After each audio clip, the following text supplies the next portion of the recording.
It's new project time. This is my 1968 CB160. I bought this, I don't want to say 5 or 6 years ago. I was missing a handful of parts that I was able to track down. The seat that it came with was black. It looked like it maybe been recovered at some point. I was able to find an original blue seat that this would have come with the red lettering there. It's not in perfect shape. It's got some damage from the sunlight, but from other examples I've seen of this, that seems to be a common issue. You can see here it kind of gets yellow. I had to track down some side covers. These were new old stock. It's a good little bike, runs great. Needed very little when I first got it. Been taking it to vintage days almost every year since, and it's a great little just kind of getting around bike. But it has a couple things that need to be addressed. The steering stem bearings are really sloppy. Just kind of go over everything. Some of the bushings are starting to get really kind of dry rotted and chewed up. So this will not be a restoration. The original paint's in pretty good shape for being as old as it is. It's pretty dusty right now, but it cleans up and shines up pretty good. The biggest thing that bothers me is the original or the previous owner, or maybe the previous owner, thought that it would be a good idea to grab a can of silver spray paint and just spray paint half the engine. He or she sprayed right over the grease and grime and whatever. You can see there's plenty of overspray on the painted frame here, painted right over all the hardware. And of course, as soon as this thing heated up, a lot of that just flaked right off because they didn't bother cleaning it up. I mean, you can see here where there's little bits of paint still hanging on, but it just drives me nuts. I've been meaning to do something about it for years now and just haven't gotten around to it because, again, it runs pretty good. So it's one of those things where the broken bikes get more attention, the running bikes kind of get ridden, and that's about it. But it also needs a good cleaning. I'm embarrassed to say that this dirt is from the most recent vintage days in mid-Ohio, and it's February right now. So it was raining when I got home, and this just got wheeled into the basement and kind of left there. Need to just give it a good thorough detail, I guess. And I think I'm going to try to get some of this paint off of here, but to make sure I don't damage any of the paint I want to keep, I'm probably going to pull the engine and just work on it that way. I haven't decided if I'm going to use any kind of paint strip or anything like that. I may just give it a good pressure wash and see what happens. Maybe with a little luck, most of this spray paint will come off of there. I'm not positive, but I think this may be the original paint on this side cover. Doesn't have kind of the same silver sparkliness as this job up here. So I'm going to take special care not to damage this. I may or may not wind up replacing these caps. This one's kind of broken here. I don't know if you can see that. Everything's working. I'm trying to touch as little as possible because, again, it is almost all original. Just kind of want to get rid of some of the random stuff that's been done to it. There's these little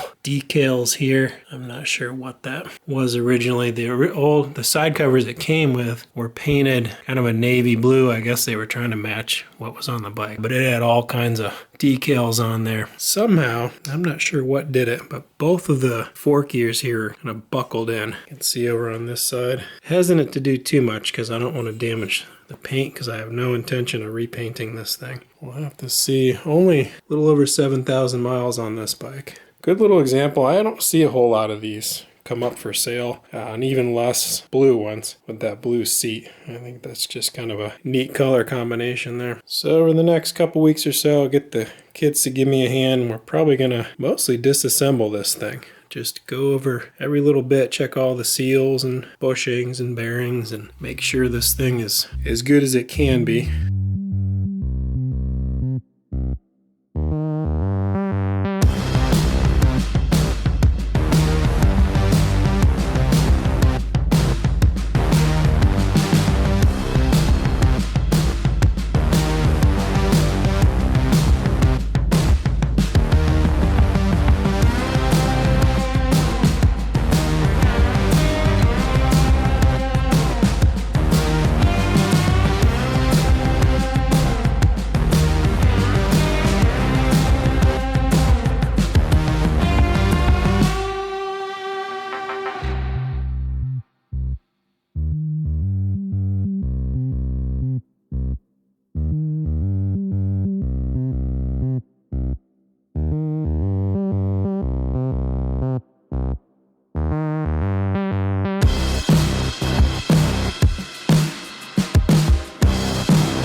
that didn't go too bad.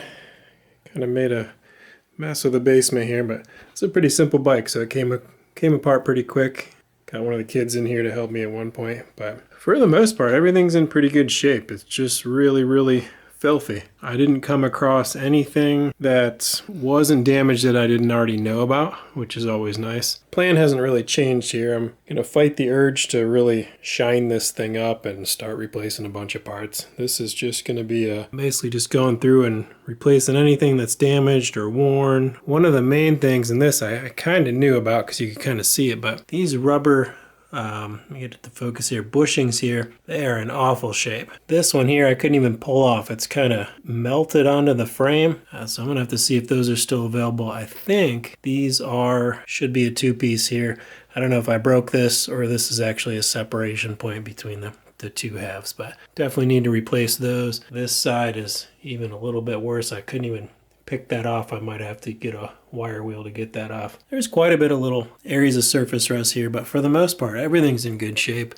You can see just how filthy this is from years of running around vintage days and doing a half-assed job cleaning things up when I got home. All sorts of mud and gunk caked up on there. I'm gonna replace the front and rear brake shoes while I've got things off. The fork seals are in good shape, but I do need to pull the steering stem bearings out. I know those are worn because there was a lot of slop. Other than that, the main reason for getting into this was this motor. So it's just pretty grimy. It runs good, so I do not want to tear this thing down. I think this is original paint. I don't know, the camera's probably not gonna do a good job here. It's definitely not the shiny rattle can garbage that we've got on the cylinders and head and hardware up here. So I'm gonna guess that's original because again, you can see, I can't imagine they would have taped this off and just spray painted the side covers. This is still the original finish, so I'm gonna try to leave these alone. I think even most of this is original paint. It looks like there is some overspray on the screws here. Those I'm going to replace. They're a little bit chewed up. All these Allen head screws, I had added those a couple years back because the originals were just so far gone. So I'm going to order OE screws to replace these and just try to get this thing cleaned up, I guess. I'm not trying to restore this. A couple missing washers here and there, a couple nuts that look like hardware store kind of replacement. I'll track down what's missing or incorrect. I've got a new rear brake cable.